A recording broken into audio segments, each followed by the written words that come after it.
to another episode of the Annihilation Podcast right here on my YouTube channel, All Wrestling Madness. I'm your host, Barry Wolf. How to meet ya. Hi. Today's episode will be all about WrestleMania greatest matches, my opinion of WrestleMania greatest matches, and why I think so. And this is the top 10 greatest WrestleMania matches of all time, in my opinion. Some of them might be out of order in your opinion, some of them might be in a different order, some of them may not even be on your list. Please let me know your top 10 greatest WrestleMania matches of all time, as of right now, down in the comments below. Alright, let's get started. My top 10 starts with number 10, Randy Orton versus Rey Mysterio versus Kurt Angle at WrestleMania 22 for the WWE World Heavyweight Championship. Now, why do I choose this as number 10? And not like a low number like number 4 or number 3. Basically because it could have done better, in my opinion. It's still a great match, don't get me wrong, that's why it's on this list. It's still a great match, but it could have been way better than it turned out to be. And it's not on anyone's fault. It's not on Ray's fault, it's not on Randy's fault, it's not on Vince's fault, it's not on Kurt Angle's fault or the referee. It's not on anyone's fault. It's just that, I don't know, I wasn't as entertained in this match. I was entertained at certain points, like when Kurt Angle basically gave the Three Amigos to both Randy and Ray at the same time. Now that was impressive. And then you had the tremendous finish of the match, which was Ray going over as like a tribute to Eddie Guerrero, who passed away like maybe less than 7 months before this. Less than 7 months, probably like 4 to 5 months before this. And it was like a tribute to Eddie Guerrero, because in my opinion and what I've read, I can be wrong, so don't judge me 100%, but from what I read, if not for Eddie's passing, I don't think Rey Mysterio would have been champion at that point. He could have been champion later on down the line, but at that point in time, I don't think he would have ever have been world champion, and that match would never have happened. One, because the original concept of WrestleMania 22 was going to be Kurt Angle versus The Undertaker, with Kurt Angle going over and winning. But then they scrapped it after Eddie passed, and they were like, okay, let's do a new story. Randy, you're going for the world title, you're going to win it. So then Ray is going to win the Rumble, and then he's going to challenge you, and then Kurt Angle's going to get involved somehow, and it's going to turn into a clusterfuck, and it's going to turn into a WrestleMania match of a triple threat.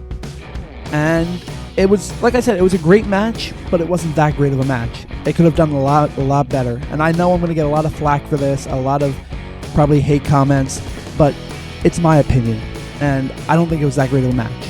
So now let's move on to the next one. Number 9, CM Punk versus Chris Jericho at WrestleMania 28. Now, why is this number 9 and not like number 5 or number 4? Simply put it, I just didn't get entertained. I was bored. And CM Punk's not that kind of a guy. I get entertained by anything CM Punk. And back in the day, his early days of WWE, like 2003, 2004, I was entertained by Chris Jericho. I was. And you'll see later on down the line why I was. But in this match in particular, I just wasn't entertained at all. I mean, it was fun to watch. It was enjoyable, but both of these guys could have done a lot better at that time. I mean, CM Punk was red hot at that time. I mean, red hot. The only thing I didn't like was the fact that they were using CM Punk's personal life as like a catalyst, like a jumping off point for the reason why this match is happening.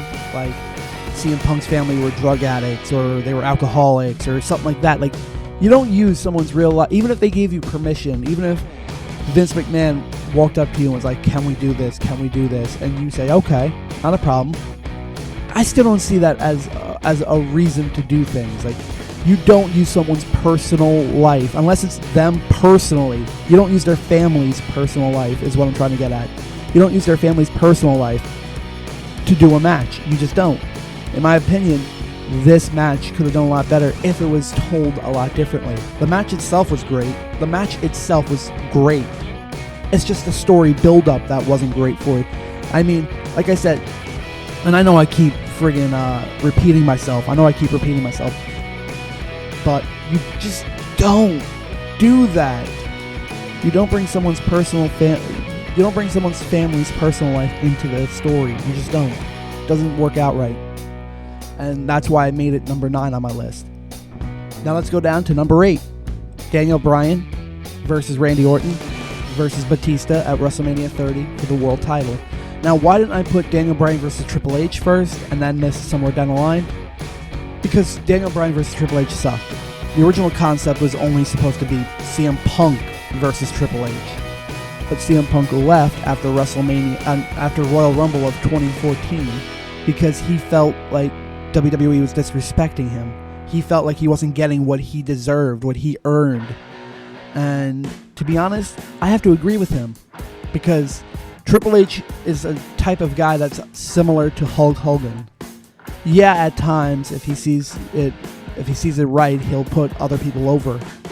But most times than not, he wants to be put over. Look at what happened with Sting versus Triple H at WrestleMania 32, I think. Look what happened. Triple H had to put himself over. And I know Sting's the type of guy that's like, okay, it's not all about winning, it's not all about losing. And that's true, it's not. But when you're coming in and you're representing, and you're the last guy representing WCW, you've got to go over. For once, WCW has to win. And not only that, but they did win in the Invasion angle back in the early 2000s. But that's the thing. Sting was coming in representing WCW, the last remaining soul of WCW to join WWE. And instead, you make it a mockery of a match. And not only that, but Lillian Garcia, I mean, I know this is a minor thing, what I'm going to mention, but Lillian Garcia didn't even do his introductions. She did Triple H's introductions. She didn't even do Sting's introductions. Like I said, I know it's a minor thing, but she didn't do his. She didn't say where he's from. She didn't say his name. She didn't do anything. It's as if he didn't exist. But it's not her fault. It was probably Vince's fault, saying, Lillian, don't do that. Like, wait till Hunter comes out and then do his introductions. Like, still, it's bullshit to me. But I'm getting a little off course, because I'm talking about number 8, Daniel Bryan, Orton, and Batista's Triple Threat World Title match at the end of the night. Now, why couldn't Brie Bella come out at the end of the night to celebrate with him? She wouldn't have stolen the spotlight from him. She was his fiance or wife at the time. I don't know what she was at the time, but she was something to him, something emotional to him. Her coming down to celebrate his first ever world title victory at WrestleMania would have been phenomenal. It wouldn't have taken away from him. It wouldn't have taken away from Daniel Bryan. But yet, Triple H, or not Triple H, Vince McMahon basically said, Brie, do not go out there. Let him bask in the light. And she did. But still, like, I don't know. I just find something like that, like, wrong. Like, she should have been out there to celebrate with him. Like, my husband, my fiance, or whatever, finally won a world title at the greatest event of them all, WrestleMania. And you're just going to make me stay back here. I don't know. But that's why it's number 8. Not because of the Brie Bella not going out there thing, but just because it was an okay match. And it really cemented Daniel Bryan's career from that point on. So I don't know why I didn't make it lower, but it is what it is. Number 7 is a women's match, which is Trish Stratus versus Mickie James for the WWE Women's title at WrestleMania 22. Now this match really is like the catalyst for everything that the women's revolution would soon be, let's say 13, 14 years later. This was like the women's revolution in the making. Like, they were still considered divas for the next, 7, 8 years. 7 to 10 years. They were still considered the divas of WWE. But still, this was like women's revolution in the making. Like, the early prototype catalyst. And this match really was entertaining.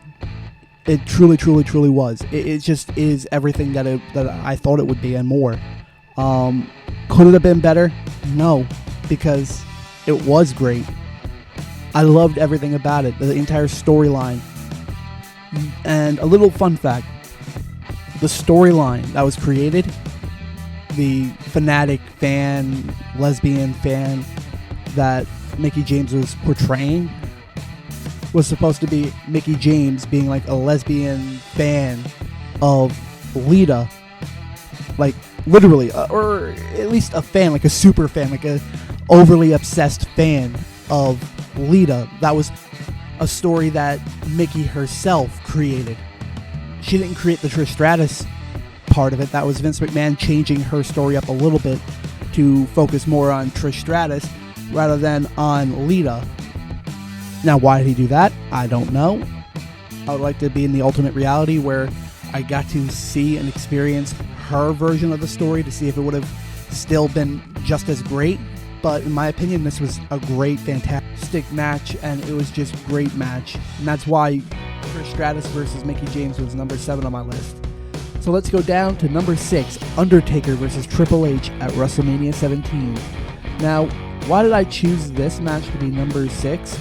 It was just put together well, and not only that, but it was their first encounter of its kind at a WrestleMania event. It was WrestleMania 17. Undertaker needed another match for WrestleMania, so they said, hey, why not put Triple H in? And they were like, Paul, would you like to face Mark at WrestleMania? And they were like, yeah, let's put it together. But that's behind the scenes. I'm talking about what happened in front of the cameras.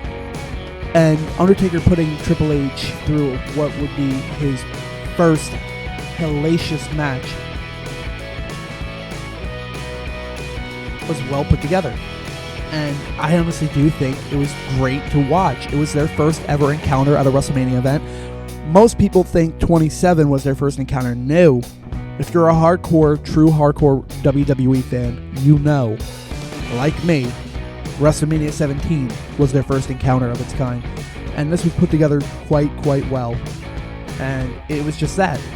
So, number 6, Undertaker versus Triple H at WrestleMania 17.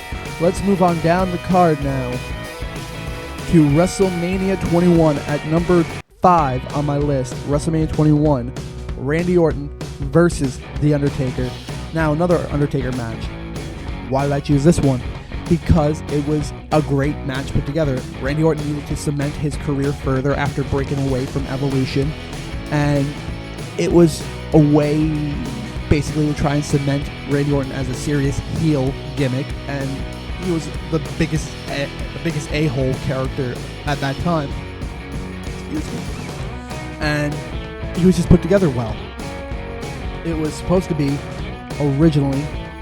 not originally, but it was supposed to be originally like a great match, and it was put together well, because they started to call him the Legend Killer because he was facing guys like Mick Foley, Sergeant Slaughter. The list goes on and on of guys that he faced to kill their careers, so to speak. And it went and was executed properly, and it just went over well. So then to put them together at WrestleMania 21 meant that, oh my God, Randy Orton could be the man of the man if he could beat Mick Foley, if he could beat Sergeant Slaughter, if he could beat Jimmy Snuka, anybody. If he could beat anybody legend-wise, why not Undertaker? Why can't he beat Undertaker? So they said, you know what? I'm Randy Orton, and I'm going to beat The Undertaker's WrestleMania streak because I am the Legend Killer. I am everything that I know I am. My father, Cowboy Bob Orton, knows it. I am the Legend Killer. And Randy Orton just basically showed that every time that he faced somebody. Whether that was a legend or whether that was a current modern-day star, doesn't matter. He showed it every time. Whether he won or lost, didn't matter. He still showed that he was the Legend Killer. So to put this match at number 5 means the world to me, because it was that put together match. And what more can I say? So let's move on. At number 4, you have Chris Jericho versus Shawn Michaels, WrestleMania 19, baby. Now this match was really put together well, more so than the Undertaker Randy Orton match in my opinion. And this happened before it at WrestleMania 19. And it was because it was basically the fan versus his idol. Chris Jericho versus his idol, Shawn Michaels. Because as Chris Jericho was wrestling in New Japan overseas and in WCW, he was watching Shawn Michaels grow up in the WWF, WWE, and it just meant the world to him, and he finally got the chance to face his idol, his number one favorite superstar of all time, and to prove to him that he could be that great of a star. And what did Jericho do? The greatest thing that he could have ever done, the greatest WrestleMania match that he could have ever done at that moment in his career, at that point in his career, and cemented even further. So in my opinion, Chris Jericho versus Shawn Michaels is that well put together. I cannot say much more. Everything that they've ever done in that match, whether it was stealing each other's finishers or whatever, just meant even much more to a fan like me and to many, many, many, many, many fans around the world watching. So thank you, Chris Jericho. Thank you, Shawn Michaels. It was one of the greatest matches, in my opinion, at WrestleMania. So now let's move on down to number 3. The top 3 now. Oh my God. Top 3. Shane McMahon versus The Undertaker, WrestleMania 32. Now, why did I choose this one as number 3? Because it was Shane McMahon's first time coming back to the company. First time in many, many years to be on WWE cameras.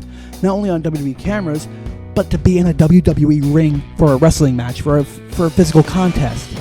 And it was put together so well. Hell in a Cell at WrestleMania 32. Shane was in his mid to late 40s at the time. And, I mean, it was just put together well. What more can you say? Mid to late 40s of a guy jumping from, 17, 18 feet in the air through a table? 17 to 18 feet in the air through a table. Oh my God, he really put his body through the ringer in this match, and walked out of it with just a couple of bruises. I'm surprised on that. I'm honestly surprised on that he walked out there with not a huge bodily injury. Then again, breaking the script of this being WrestleMania, let's go back. Speaking of Shane, let's go back to King of the Ring one year when it was him versus Kurt Angle. He almost got a concussion because WWE's production team screwed up and didn't get the right type of glass, which was supposed to be like staged Hollywood glass, which would break on impact. They got real solid glass. And Kurt had to literally put him through, I think, 2 or 3 times once, and then 2 or 3 times the next time, which gave him like a concussion. And he was bloodied, he was knocked out, he couldn't even remember what was happening. That's why I think Shane is an epic, epic star. So to say he's number 3 on my list means the world to me. End of story.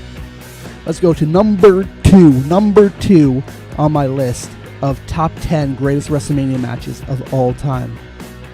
You will have Edge versus Mick Foley. Edge versus Mick Foley. Great match put together. Hardcore style with Lita, and it was just put together tremendously. Flaming tables, barbed wire bats, everything that was Cactus Jack and then some was put into this match. Everything that was ECW and then some was put into this match. I can't say much more. And I just started because this took my breath away. I don't know if it did yours, but it took my breath away. And I thought, damn,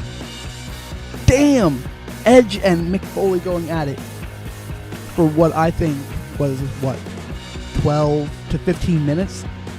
Might be a little less, might be a little more, but whatever the time was, just in general, how well these guys worked together, worked with each other, and how well they put their bodies through the line, literally through a flaming freaking table, burning flesh. I don't know about you, this is why it's number 2 on my list. It's because it was put together so well. I can't say much more. Can you? Let me know down in the comments below. What is your greatest WrestleMania matches of all time? What is your top 10 from 10 all the way to number 1? Sorry for my stuttering. From top 10 all the way to number 1, what is your greatest WrestleMania match or moment or both of all time thus far? From WrestleMania, I'll start from WrestleMania 5 all the way down or all the way up to WrestleMania 34. Or actually WrestleMania 35. What is your greatest WrestleMania moment or match of all time? Let me know down in the comments below right now. Alright, Now number one on my list, numero uno on my list is Undertaker versus CM Punk. WrestleMania 29, baby. And this one's a little bit biased. I was there live at the, Meadowlands in East Rutherford, New Jersey. And it was a great match. And it was really put together well. I thought this was an epic match. Mind you, there was a Divas match that was supposed to follow this, but they were cut from the card entirely because I think Undertaker and Punk were given like 15 minutes to do their match, but they went like 25 minutes, which meant they didn't have any time left on the card whatsoever. Not even for like a 6-minute match. Nothing for the Divas match, sadly. So they had to go from Undertaker to Triple H versus Brock Lesnar. And it was really put together. They went over their time because they had so much fun. Again, I don't know if CM Punk had fun in the match. I don't know if he enjoyed it. In my opinion, I think he did, because how else would you have gone over the time? How else would you have forgotten about the time if you weren't having fun doing what you were doing, entertaining the crowd to the best of your ability with the greatest star of all time, Undertaker? Seriously? Like, if you're having fun with The Undertaker, oh my God. And that is why it's number one on my list. It's because Undertaker and Punk went past their time because they were having so much fun. They performed so many moves, so many reversals, so many this, so many that, so many that, so many this, that it just was put together quite well. And that's why it's number one on my list. So now I got a question for all of you, and I know I just asked this, but I'm going to ask it again. Please let me know down in the comments below your greatest WrestleMania matches of all time from 10 to 1. Let me know down in the comments. I'm Barry Wolf. Talk to you all in the next one.